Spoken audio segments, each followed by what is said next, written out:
જય શ્રી કૃષ્ણ બધાને. તો કેમ છો બધા? આશા કરું છું કે બધા મજામાં હશો. જો ફ્રેન્ડ્સ, આજે સાંજની રસોઈમાં શાક ને રોટલી બનાવવાના છે. તો જો આપણે અહીંયા બધી રોટલી બનાવી લીધી છે. બસ 2 જ રોટલી છે બાકી.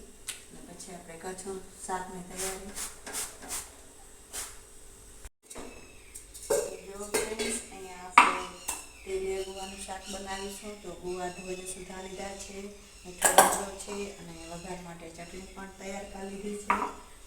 તો ગેસ ઉપર કુકરનું તો લીધું છે તકવા. તો આપણે જરૂર પ્રમાણે તેમાં તેલ નાખીશું.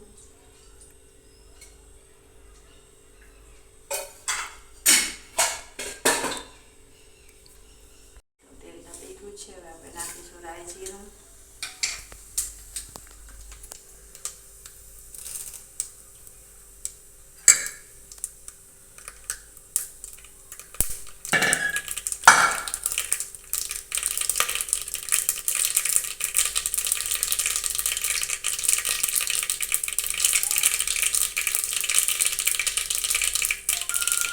રાઈ જીરું પકડી ગયા છે. નાખીશું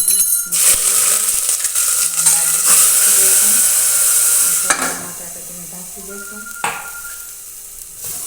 આપણે તેમાં લાવી દઈશું.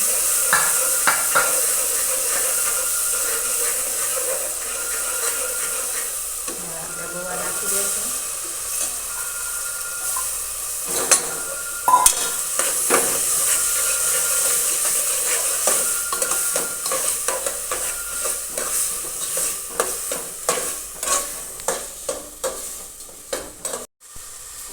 હવે આપણે ગળવા માટે 1 ચમચી આપણે ખાંડ નાખી દઈશું.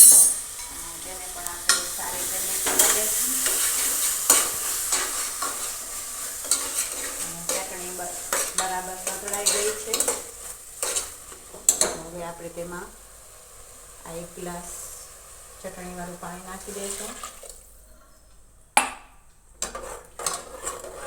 હવે આપણે 3 વિસલ વગાડી લઈશું.